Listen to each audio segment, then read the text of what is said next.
Good morning, everybody, and welcome back to another episode of Coffee with the Critters, where we live stream every Sunday morning at 9:30 a.m. Eastern, unless otherwise noted. As in this morning, I will live stream at 9 a.m. if I have a guest, and we have a guest on today. For those that may be new, my name is Laura Joseph, owner of the Animal Behavior Center. We're an international educational center where we teach people all over the world how to empower animals through training and empower the caretakers, the people that care for the animals. You can find out more information on our website, theanimalbehaviorcenter.com, where you will see our services, our memberships, our webinars. And you can also find our events on our website or on our Facebook page. There it is on our website. And speaking of events, we have two upcoming events. One starting next month, our parrot enrichment workshop. This will be the third time that we've had this workshop. Last year, I think we had it in October and it sold out.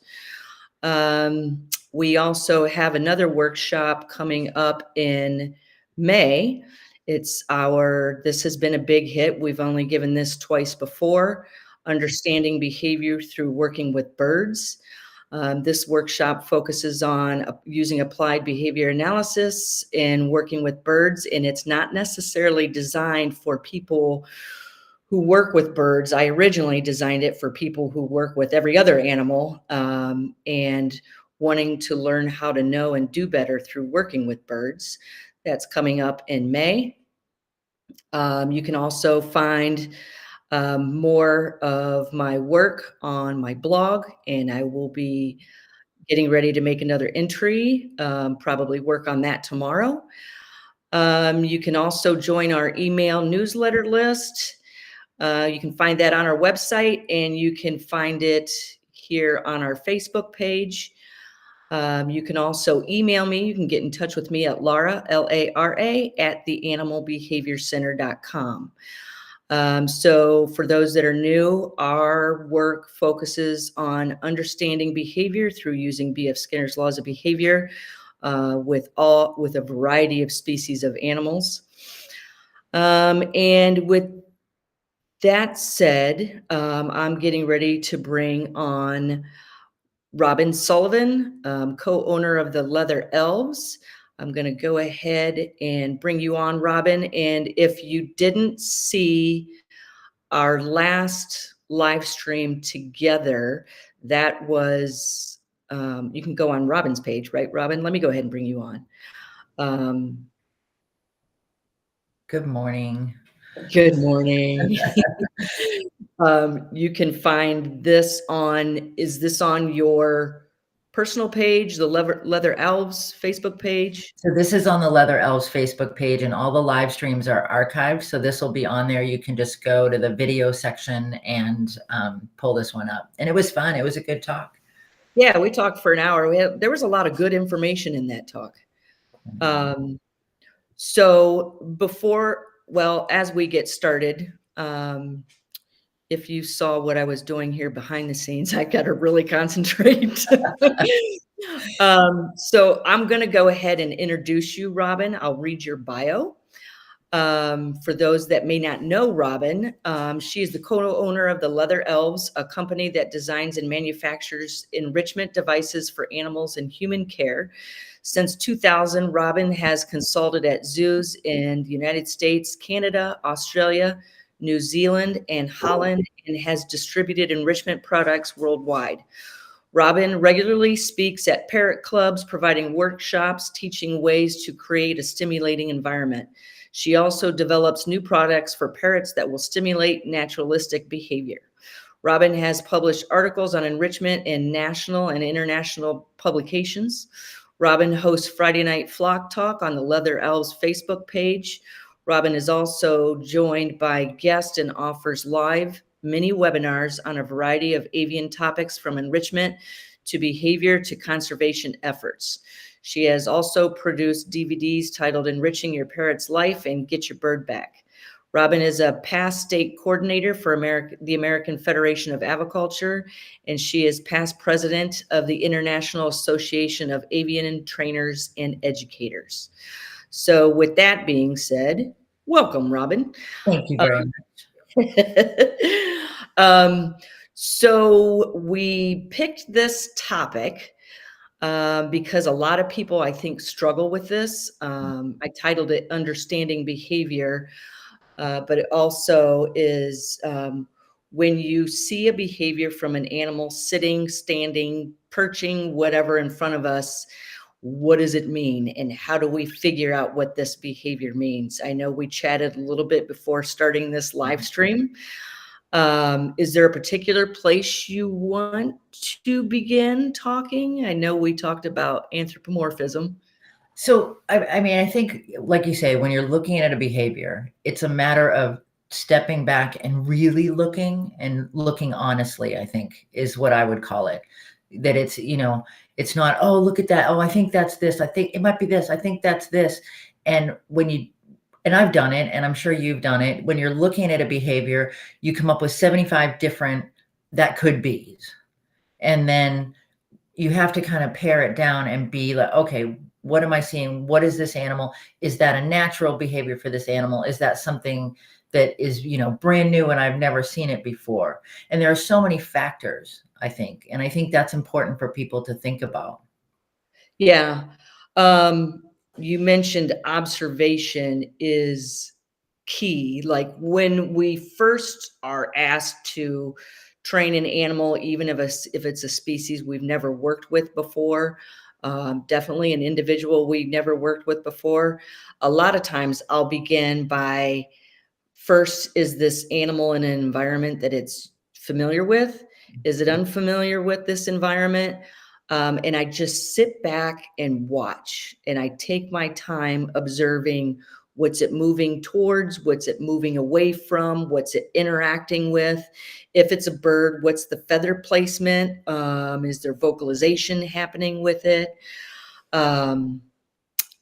Those are probably key points that I think a lot of people, Robin, do you find just jump in and want to start interacting immediately? I think so. And the other thing, as you're talking, I think is preconceived notions that we go in and we're like, okay, this is what I'm going to see from this animal. This is what I'm supposed to see from this animal versus I think you have to kind of go in and say, this is what I'm seeing, and kind of step out of your comfort zone of what you think should be happening or what you expect to happen and go from there. And I think, it's also a matter of observing and it being really aware of the smallest behaviors, because I think sometimes those are the most telling.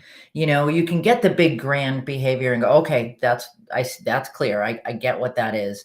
But at the same time, looking for the lack of any big behavior. And that all comes from that observation piece.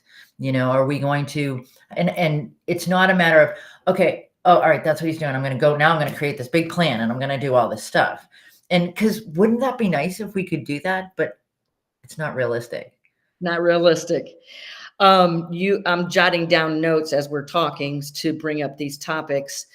Another thing I have learned I have to be very careful with is if an animal comes to me that it's been in another organization for a period of time, and the information that the people give with that, I have learned to kind of stash that information in the background and then just really watch the animal and let the animal tell me. Because a lot of times people are like, oh, this animal likes this is what they don't like. And when I start observing and training, I was like, that is not at all what I'm seeing. Right. Well, and I think that happens a lot of times, especially with animals that are rehomed or that come from a situation that wasn't working out. And both of us, come across that quite often. And I think it's a matter of sometimes in a not so great situation, there are profiles that come up, for lack of a better term, for that animal. And you get the animal and you're like, I'm not seeing any of that. and you have to be aware, you have to watch and say, and not kind of, I think we wait for the behaviors that we heard about. If you don't kind of put that to the side, you have to compartmentalize. Okay, this is the information I have. It's good that I have it because I know what some people's past experience has been with this animal. But now you need to build that relationship with that animal yourself. It's not about, if I were to get an animal from your center, so, for whatever reason, I could say, okay, this was Laura's experience with this animal. This is how things went there. But now we're in a different environment, a different set of people, a different schedule, and it's going to probably present differently. And we need to be aware of that. Yeah, one of the things I learned when I first started studying applied behavior analysis, you talking about environmental changes, is, and I try to tell people this, and I always say one of the biggest mistakes people make in learning about the animal and understanding the animals, they take too big of steps. You want to teach a nose target. The animal doesn't understand a target stick. You may not begin with the target. But when you're talking about if you taking an animal from the center, and the fact that it may behave differently with you than with me, one of the first things I learned is if anything changes in that animal's environment, um, you're training a whole new behavior. Like when I'm telling people, so you want to teach a dog or a bird for voluntary nail trim, the zygodactyl feet on a parrot. If you've trained this, how to trim this toenail, when you move to this one, you're training a whole new behavior. Yeah. And a lot of people will jump to, well, I've trained it here, so I'm definitely going to be able to get that little back one. Good luck. And that's, I mean, our animals, no matter what species you're working with, they're very aware. They're every little thing, every nuance that we may just take for granted. It may be, this is on the table all the time. Okay, well, I know that. Now I bring in a new animal. What is that's on the table? It's something completely new. In a new environment, you kind of have to, I always suggest going back to square one, going back to that very basic behavior that you're going to start working on. And maybe you just whip through it. Maybe, you've got to take your cues from that animal. So you're watching, okay, what's the behavior you're showing me? What does that signify? What does that mean? And then where do we go from there? So it's not, I'm going to jump in there and I'm going to teach him how to do this, and he's going to do wings up. And, if you're talking about a bird, he's going to do wings up and he's going to do a target, and I'm going to be able to direct him to another, do an A to B. That's a lot. So, and some animals will, pick it right back up again and go. Some are going to need to start again. They need the remedial course. And I just think that what you said about the steps, I think baby steps applies, small approximations, so that it's not, and let the animal dictate how fast or how slow, how quickly or how slowly you go. It's not about, and I'm sure you've run into this at facilities. I've got to get this trained by, next Tuesday because we're going to start, exhibits, or we're going to start demonstrations. Okay, that's great, but we've got to see if we can get there by next Tuesday. Yeah, I get that thrown at me a lot. Hey, Laura, this is what we're going to be doing. Can you get this trained by this date? And I'm like, I don't know. I need to start working with the animal. And sometimes I have to go back and say, that's not happening. Mm-hmm. And because the animal tells me that's not happening, but we can do this instead. Mm-hmm. There's a lot of education moments there. And a lot of times I get told, I was even told this last week. I was talking to somebody with USDA and they're like, you must have so much patience to do the work you do. And I was like, actually, I don't. I'm a very impatient person, but I've learned to break down behaviors so finite that when I see just a muscle movement, bingo, that's my reinforcer. That's what I'm looking for. Mhm. And that's what keeps me, well, one of the things that keeps me doing what I do. Well, and I think too in a companion parrot setting, especially, people want that relationship to happen. They want, I go get this bird, whether it's from, a rescue, a breeder, a store, whatever, and I bring it home. Well, I want to see it do all these cool things, and I want it to be comfortable in my house, and I'm trying to get all this behavior to happen, and we don't always do that observation piece.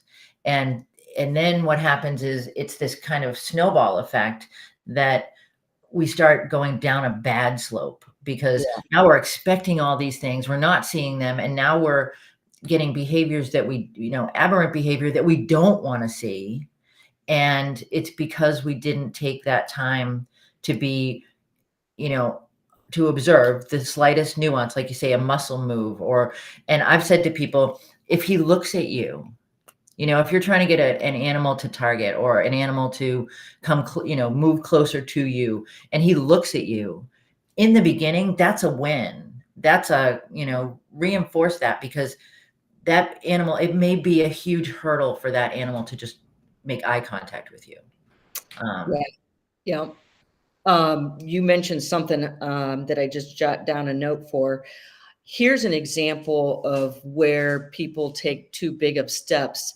People are like, but I just want to be able to make contact. And I'll say, have you built your list of reinforcers yet? Mhm, Positive reinforcers? No. Well, then what do you have to work with?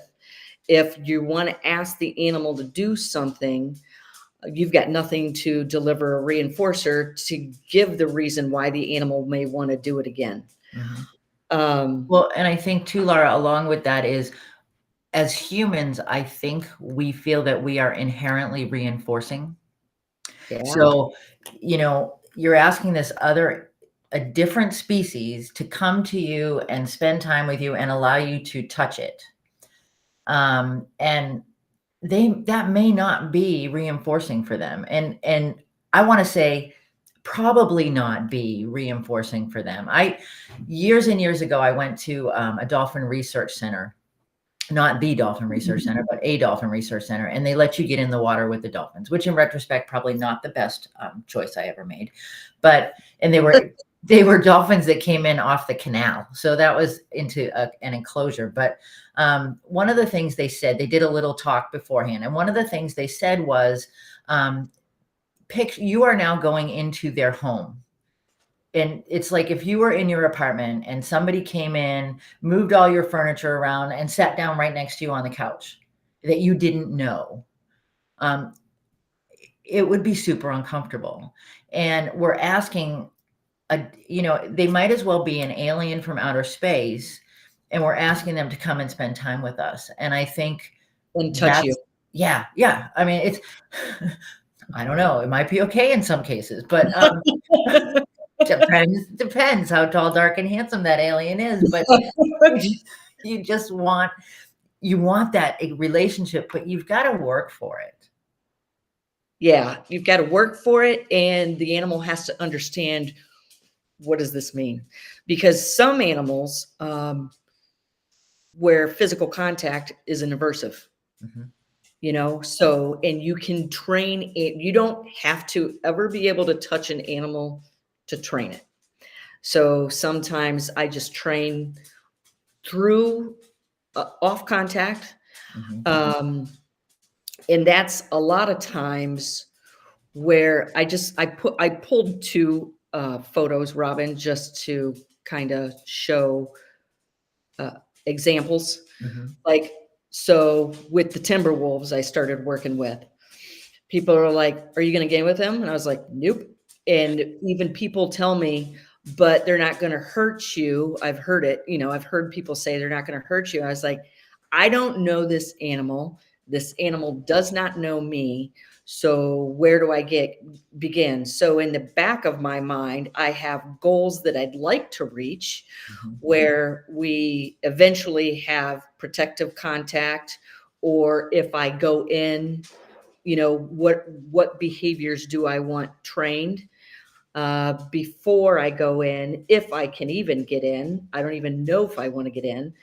Um, I train via off contact and protective contact behaviors I need and want from the animal before it moves to the next step. And I won't move to the next step until I know for sure this is exactly the behavior I'm seeing.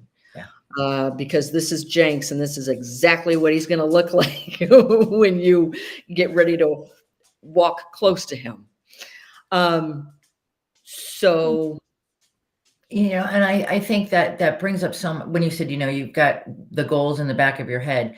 When we're talking about animals that we're not familiar with, that we've never worked with, and you bring a bird into your home, you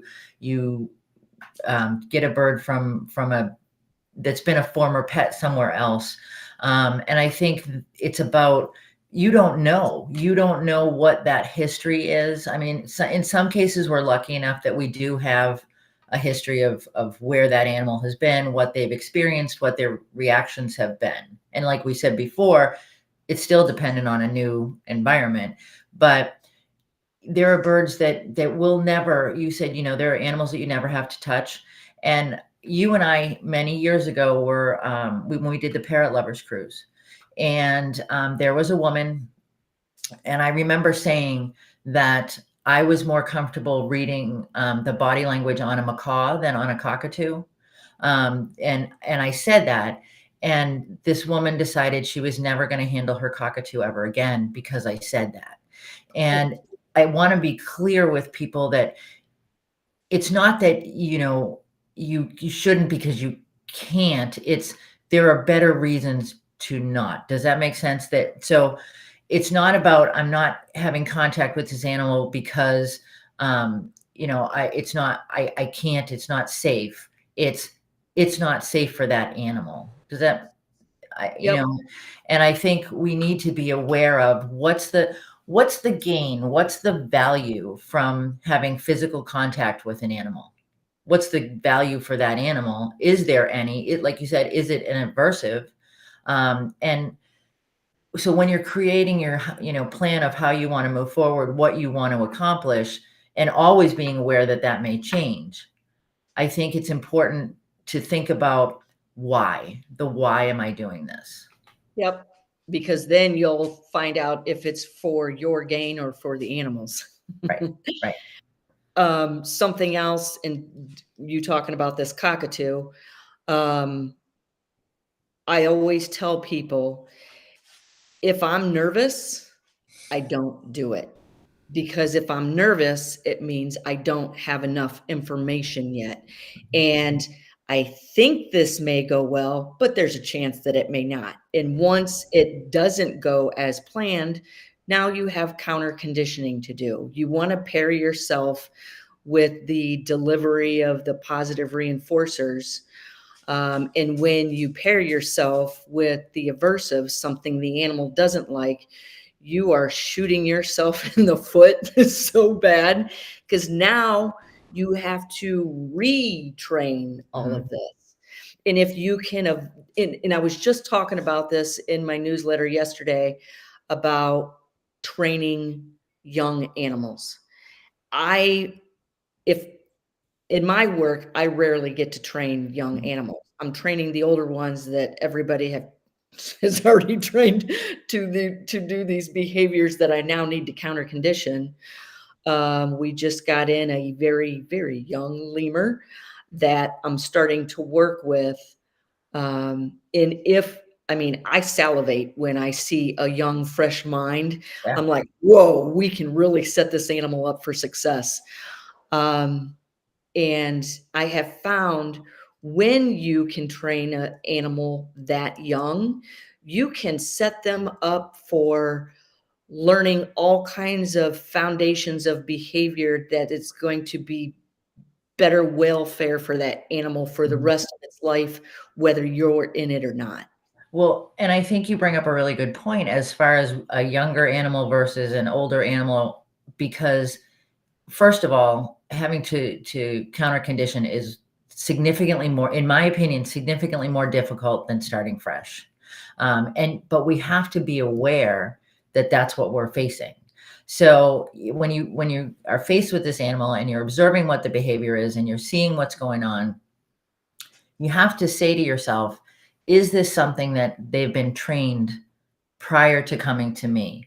Or is this a behavior that is a natural behavior? Has it been reinforced at some point? And do I need to approach it that way versus it's a brand new thing? Because it's a very different approach. It's the same science, but it's a very different approach because you can't just go, oh, we'll just, that's not, we'll just get rid of that. Well, how are we going to get rid of that? And why do we need to? Um, Yep. Why do we need to? I just had a thought that popped into my head. Oh, every behavior serves a purpose right. for that animal. And, you know, kind of going back to this anthropomorphism that you and I were talking about, I Mhm. want to make sure you talk about what we were talking about before. But I was working with this one particular primate that every time I walked up and started the training, it was pure off contact. I taught him a nose target and a foot target. And before our training sessions would begin, he'd scratch his butt.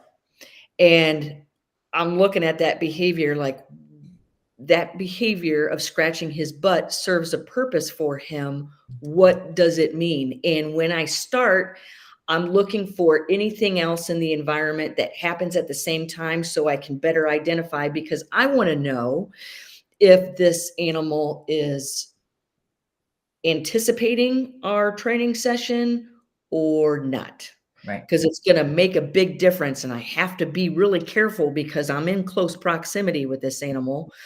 And when we started and he would scratch his butt, I thought, he's not liking something that I'm doing. What is it that I'm doing? And then as I learned the behavior of this animal more, I learned that he was anticipating the training session starting. Mhm. But it took me months to figure that out. Well, and I think that's where videotaping your session comes in. And we've talked about this before, and it's so beneficial. And people, oh, but it's nothing special. I'm not doing any special training. It's not a breakthrough. It's all the time because, and even start, if you can, start your video before you enter the training area so that you see what the animal's doing. What's their behavior now? What are they doing? What's going on? I come into the situation to do my training session. What's the immediate response when I come into the training session? What does this animal do when they see me approach?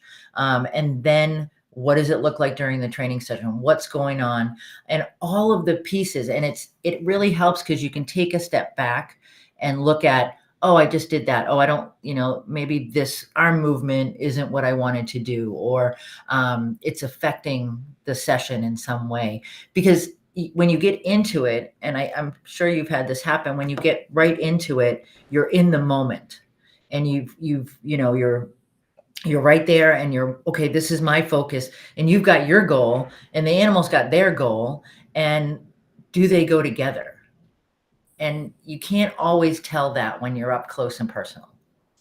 And when you're in that moment, in that training session, like a big aversive to me when I'm training is somebody talking to me, because I'm having this conversation with this animal, we're communicating, and this interruption comes in. And that when you said when you're in that moment of training, sometimes you have to make split-second decisions. No, I'm not going to do this. We're moving this way now, Yeah. because that's at that moment, the animal is telling me, this is what I'm comfortable with. I've moved this way. I'm not seeing behavior from that animal that animal is completely comfortable with. I just had this happen yesterday with Bruce, the American alligator. He's a young American alligator, about 3 feet long, that we are trying our hardest to empower the hell out of. And he's becoming one of my greatest teachers.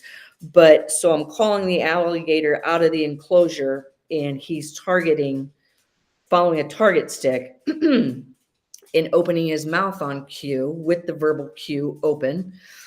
And the lights were on, and I'm standing directly above this alligator, which if he's in a very vulnerable position because he's right at the base of my feet and he's not used to a lot of human movement around him. So Lindsay and I were discussing, what's your next step going to be? Are you going to take a step? And I was like, I don't think I'm going to move my feet. What I'm going to start doing is just shifting my body, because I'm above him, to the left and to the right. When I shifted my body, he's standing right there. And 2 times I've made a mistake, which has thrown our training way back.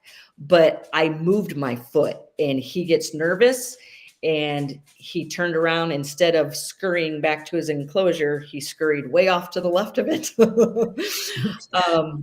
But what happened yesterday, so I've made that mistake twice. So now that scurrying behavior is being reinforced. I do not want it. And it's also that aversive is now paired with me.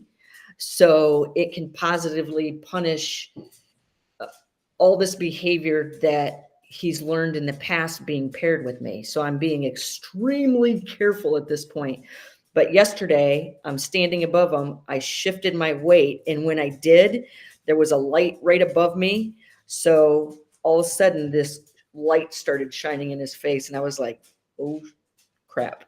I quickly moved. So the light, but that's an environmental event that can impact behavior, control behavior. It's those small subtleties that we have to pay attention to. Well, and there are things sometimes that we're not even aware of. Like I said, if you're videotaping, and I mean, you were aware of the light coming in and, being in his face. Sometimes it's you're in the middle of a training session and the phone rings, or you're in you have to, this is part of, they used to call it antecedent arrangement, so that you want to make sure that your training session is set where you have that attention, you have that, making sure you have the animal's attention, making sure that it's, you're not going to get a bunch of interruptions. There's not going to be the dog barking, and you will work around those things eventually. But when you're initially trying to train a behavior, you want to make sure it's as pure, for lack of a better term, as you can. And, you try to plan for those things. They don't always happen, but you have to, when you were talking about, going in a different direction, I think it's really important that we note that training is very fluid. You have to be prepared. So you have to be prepared to be unprepared. So you've got to, if you're working on a training session and you are aware this is not going in the direction that I thought it was going to, but there's an opportunity for a different, training something different or capturing a different behavior, you have to be ready to kind of move on. Okay, I'm going to move in that direction. But when you do that, you've got to be sure that you've communicated, that you're both on the same page. It's a conversation. And if one person's talking about bananas and one person's talking about apples, you can do that, but where are you going to get with that? So you've got to make sure that you're willing to be fluid, but that you're also taking your cues from your animal. Yeah. Does the animal understand what you're asking or getting ready to ask it to do? Right. And where do we go from there? What steps do we take from there? So, for example, I do have a slide showing this that I've showed several times, but this is when I was going to train this giraffe of voluntary hoof trim. Some people would go immediately to the hoof. So I started with a nose target, and a target. We could talk all about targeting. And with that, I'd love to have you, if you want, in my memberships, to have a discussion where we Absolutely. can dive deep into some great. Um, you and I talk very well together. But how am I gonna get to this giraffe's hoof? What are the things I need it to understand, and I need to understand from this animal before I even put that block in for its hoof? And I need a nose target. There's so much communication that can happen in understanding through a nose target. So not only am I target training him, I use the target to teach him to station. Mhm. Um, and then I'm trying to think of all the different things. What do I need to do in order to get to his hoof? I'm going to have to touch him Mhm. to turn his hoof upside down, but when I leaned up to touch him, he saw my hand coming towards his shoulder and his skin quivered, and I stopped. Yeah. And then I tried it on the other side and his skin quivered. So then I'm trying to understand, what does that, I haven't even touched him yet. What does that skin quiver mean? But it just happened twice when he saw me reaching for him. The only other time I see his skin quiver is when flies land on him. Yeah. And then his tail whips to whip the flies off. So I stood back and I actually thought about this in the shower. That's how exciting my life is. I get my best ideas in the shower. It's okay. I'm like, man, I really need a life when I'm in the shower. Like, oh, I got it. I got it. So I took the target stick and held it off his shoulder about this far. And instead of me touching you, you touch the target. So then I can use the target stick to start desensitizing touch, and the choice is his. Mhm. And then I can move the target stick. Well, and I think too, when you talk about targeting, it's my favorite. I mean, I start, whenever I do any consult with anyone, it's like, okay, we're going to start with target because I know it's target because I need to know that you speak my language as an animal, that we speak the same language, and it's like walking into a foreign country where you don't speak the language and being expected to do certain things. You're not probably there are going to be visual cues maybe, but wait, we have to give them that visual cue. We need to provide that. You walk into a McDonald's in Russia and you're going to be able to see the pictures. I understand those pictures. I know what those mean. You're walking into this animal's environment or in, their space, it's protected contact there, but you need to make sure that they're understanding what you're asking for and that you are indeed communicating, that it's not a reaction to get away from what you're doing. In some cases, it appears that, oh, okay, he gets what I'm asking. You've got to, again, I come back to honesty and training and honesty in that interaction. You've got to come back to, are they indeed understanding, or did it just happen? Is it a one-off that I was lucky that that's what happened when I asked for that behavior? Does that make sense? Yep, absolutely. And you bring up a good point because I'm picturing myself in a McDonald's in Russia. How am I going to feel? If I step off a plane in Russia right now, I'm going to feel fear, anxiousness, nervousness, because I don't speak Russian. And I don't know how to read their signs. Mhm. So I'm going to have no direction. I'm going to try to seek as much direction as I can, from people's faces, from which way the traffic's going. Um, but I'm going to feel all of those. And I am mentioning this so people listening can try to better understand how the animal in front of you feels. Because if I were to step off a plane in Russia right now, I'm going to feel all of those behaviors because I don't have enough information. And well, the other thing is you're going to feel all those things, but I can tell you from personal experience, I was consulting in Germany and got my rental car, got on the highway, and you will draw conclusions from your experience.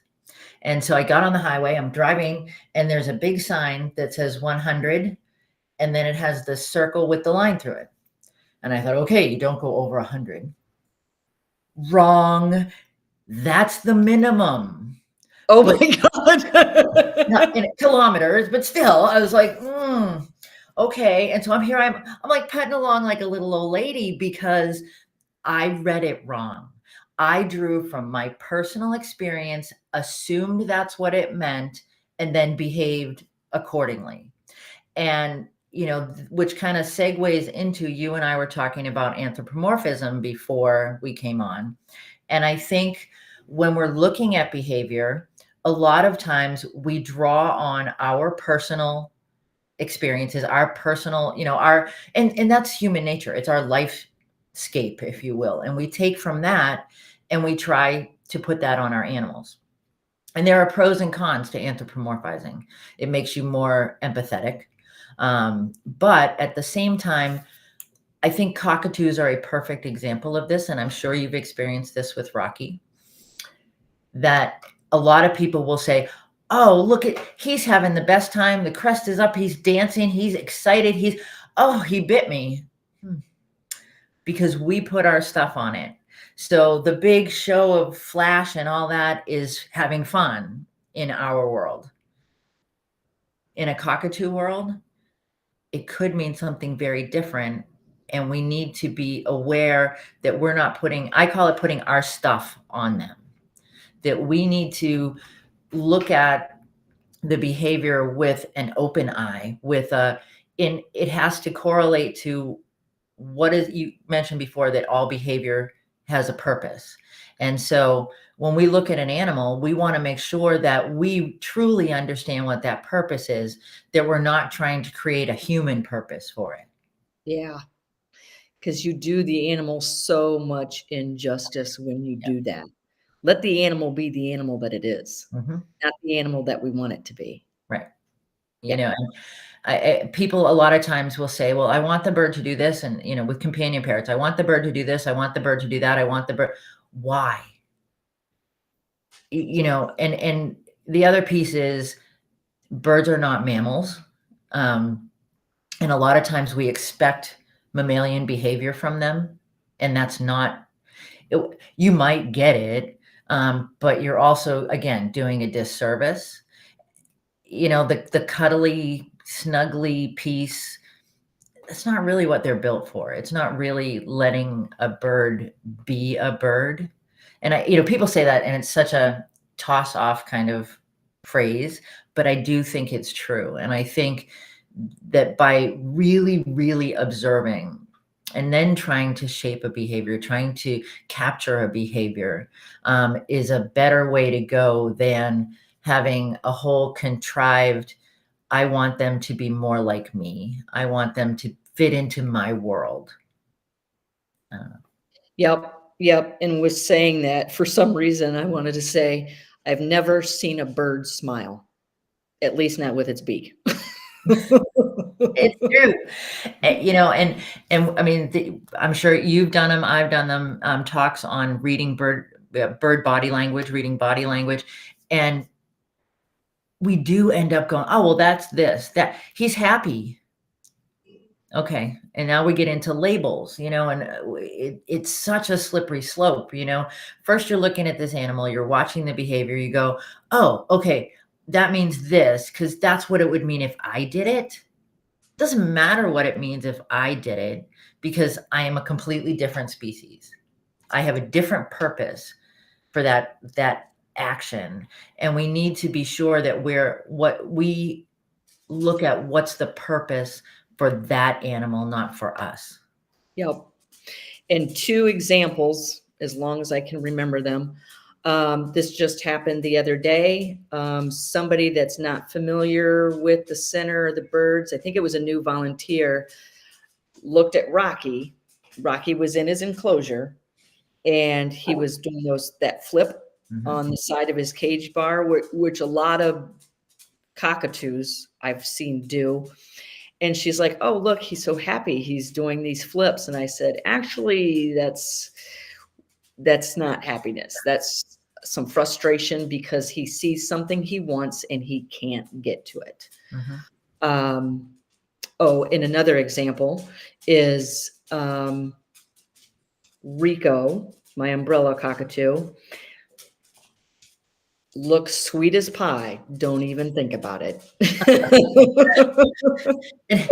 And I have to, we anthropomorphize that behavior all the time. We do and so there's that next step. So not only does he look sweet, but then he looks sweet and then we fall for it.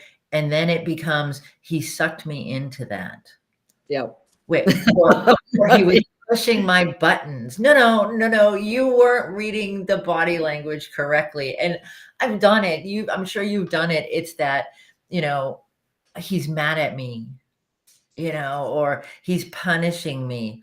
No, he's not. He's just behaving, showing you what he needs, or creating exhibiting a behavior to communicate with you what he needs or what he wants. It's not about punishing you. It's not about being angry with you. People, I hear that a lot. I went out of town and my bird's mad at me now. Yeah. No, your bird's just okay. Oh, you, the bringer of food, the person with the head scratches, you're back. I can get them again. And I think it's tough. It's hard because we do. Okay. So we want this relationship so badly with these animals. We want to have a relationship for their good, for our good. But we create situations where we're pushing the envelope. I was at an event years ago and there was a person who did bird demonstrations and he and his wife had a cockatoo with them. Oh, Robin. Yes. Oh, you cut out there for a second. Okay. Last we heard was they had a cockatoo with them. Okay, so they had a cockatoo, and I watched them all day long. Yeah, the wind is serious out here right now today. But so the woman walked around, and she had this cockatoo right here. And the cockatoo was, all doing this and flapping his wings. And I watched it, and I just couldn't do it anymore. I couldn't stay quiet. And I said, would you please stop? I was like, stop. I said, that's not really great for that bird. And the husband said, oh, that bird loves her. And I went, a little too much. And then I don't think that's the way you want, your wife to be loved, but okay. And I said, but it's, that's sexual behavior that you're seeing, the reproductive behavior. Oh no, it's great. And there was no getting around it. And it was, the snuggle, the hold, the Velcro bird. Well, there's a reason for that. It's not just because you're wonderful. I hate to say that. And if anybody is having the, yeah, but yes, I am. I'm sorry, because that's not what it's about. You've seen birds in the wild, parrots in the wild, and none of them that I saw, like when I was in Australia and observing cockatoos in a park, none of them were all snugly up on one another. They were doing their own thing. They were foraging. They were just perching. Some were like resting, perching. They were aware what was going on. But I did not see one cockatoo that was snugly with another one. But we kind of expect that. I've had people say to me, I want to get one of those snuggly birds, the white ones. Right. Yeah. When we were on the cruise, do you remember when we were on the cruise, Greg in the piano bar was all about, he wanted one of those white birds like Beretta had because they talked. And we were all like, oh no, you don't. Stick to your houseplant, believe me. Yeah. I can't believe you remember his name. Piano player. He comes up in my feed every now and then. He's like traveling around doing music. So. Oh, well, we only have like 10 minutes to go. there's a couple of key points I still have written down that I'd like to talk about. Um, one of them is, I remember when I first heard, and this was from the late Dr. Patricia Anderson, told me ABA doesn't always have a great name. And I looked at her like she had 5 heads. I said, "What the hell are you talking about? How can people not?" And she's just like, "Because some people think it's manipulation." And that has always been in the back of my mind when I'm training, and I'm like, "Well, how would I do this any different without having to force the animal or use aversives?" Yeah, and I have heard that as well, and I think, it's because I think that's where the anthropomorphizing comes in. So that we wanna believe that we can get these behaviors to happen purely on our relationship. And this is just my theory on that, and that ABA is wonderfully structured. And I think for some people, it appears to be punishing or coercive or manipulative. I mean, choose your poison, choose your word. But I think it's because, well, he doesn't get this. Why can't he just this being the reinforcer? Why can't he just get it's mean that you don't give him that just because he won't do what you want. So I think my opinion, and I did have that conversation with Patricia as well. And I think it was I think that's what people feel. I don't know. What's your take? I think, I mean, if that's correct, I like that if that's the way they think, because you can easily show differently. When you were saying that, it reminded me of the time when we used to train dogs. We don't train dogs anymore because there's a lot of great dog trainers out there that I just refer people to. A dog came to the center for an appointment, and one of the girls that worked for me came running in, and she goes, "Oh my God, Laura, the dog is here, and the guy has a prong and a shock collar on it." And she goes, "Do you want me to tell him he has to take those off before he comes in?" And I said, "Absolutely not." I said, "Because bam, you're meeting him with an aversive, and Right. this guy is here to learn. He wants to know how to do better, and we start him off by telling him what he's doing wrong." Yeah. So I just brought him in the center, didn't try to touch the dog, didn't know if I wanted to touch the dog, because he's pairing this pain Mhm. with a handler. And what am I getting ready to do? Handle the dog. I don't know what, um, so I just brought him in and I said, "Do you just want to go ahead and let your dog off the leash?" And he goes, "No, because he won't come back to me." And I said, "Okay, so what's the history here? What has worked? What hasn't worked?" He goes, "I'm turning the shock collar up to as high as it can go now, and he still won't listen to me." And I said, "This is what I said." And I said, "Are you seeing this, this, and this?" And he's like, "Yes." And I said, "If you trust me, let your dog go." And I said, "What you're seeing are the scientific side effects of using aversives to control behavior. So let me show you what I would like to do, and let's just test it and see what happens." And I pretended like, let's just see what happens. And that's the thing, and I think, people who in a lot of people who work in facilities will come and say, we'll be at a conference and they'll say, "My boss won't let me do, positive reinforcement, won't let me do any training. My boss won't let me, or the organization doesn't wanna spend the time on training." And my answer is always, "Here's just show them." Just you can show people like that the successes you can have with positive reinforcement training. And it's quick. I'm not going to say that, it's an immediate, quick fix to anything, because we all know that those don't work, and you can have the quick fixes, but they break down. But if you work with an animal and if you want to prove to somebody in an organization that you're working for that this is the way to go, this is the road we should go down, just show them. I mean, I think that's the key to that. And there are sometimes that those barriers that come up. Oh, well, that's that science stuff. That's that applied behavior analysis. But it's just, it's just making them do stuff. No, it's not.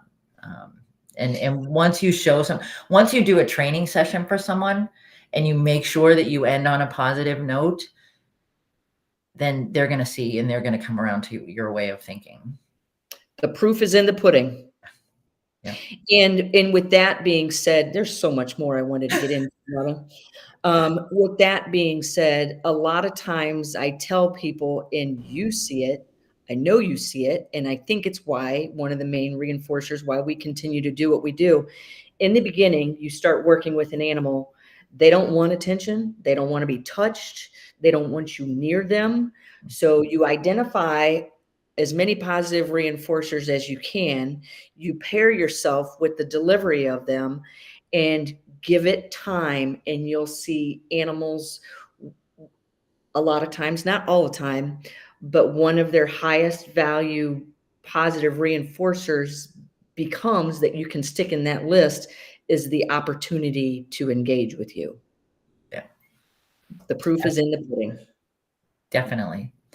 Yeah, there was a lot more that we were going to talk about. I know I have so much, but if you want, I would love to have you back on Coffee with the Critters as a guest, and I would love to have you in as a guest in one of our online memberships. I would love to. You got to tell me how to do it, because I am tech challenged. I need a list. I need a plan. But no, I would be happy to come back. One of the things I really like about working with you is you make me think. And it's fun. There are certain people, when you get talking to them and you're talking about behavior or whatever, and they make you think, and I appreciate that. And I thank you. So. Well, you're welcome. You're welcome. And should I mention what I asked you last week? What did you ask? You're like, oh crap, what did you ask me? That was a week ago. You're asking me to remember. Well, maybe it was 2 weeks ago. I said, Robin, maybe we should do a workshop together. I think we should. I think we should. I think it would be fun.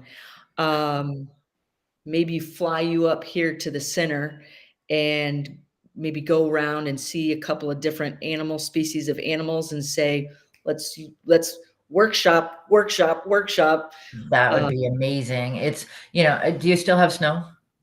Yeah, she was actually just outside. No, outside snow. Oh, believe it or not, we just got snow last night. I woke up this morning. I was like, what is this? We got snow, and now it's rain and wind. But yeah, no, I would love to work with you. I think that would be so much fun. And it's like I said, it's when we were talking before we started, we need to do more of that face-to-face. And I think, I'd love to work with the folks that are working with you. So yeah, I think it'd be great. Let's start.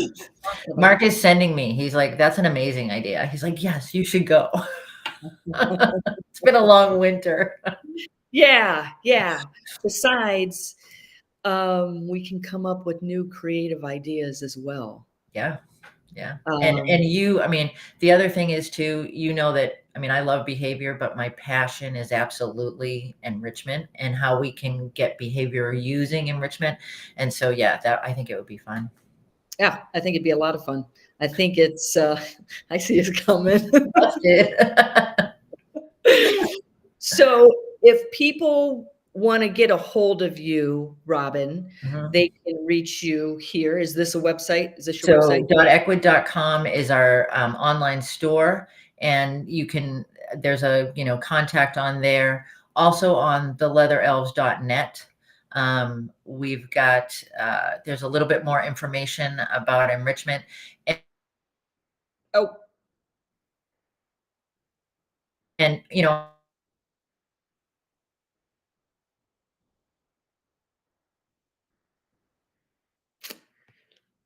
she must be really windy. Um, am I the only one? I'm just, are you you cut back? out for a second. Okay. I was There we like, go. must be really windy. Oh, and it's gonna, oh, just when we're trying to end, Robin, you're cutting out a lot. So, this is how you can get in touch with Robin on either of these websites. Sorry, I'm just trying to fill in while you're cutting out, Robin. And it looks like, I guess if she's gonna, yeah, I'm Mark back. said, yes, you are. Okay. Mark said it's storming there. Um, so It we can, just, yeah, as I was saying, just anybody can reach out. I'm happy to answer questions. If I don't get back to you right away, please be patient. But no, we definitely, you know, moving forward, we'll come up with some fun stuff. yes, yes. Um, Okay, well, thank you for coming on. I'm Thank just gonna you. mention a couple more slides. So if you like the work that we do, and maybe we'd have Robin in a future applied animal behavior workshop. Um, let's see. You can find this on our website, theanimalbehaviorcenter.com. You can also find all the other work that we do. We also have a day with a trainer where people can come up individually or as a small group together and train with me by my side with numerous different animals for 1, 2, 3 days.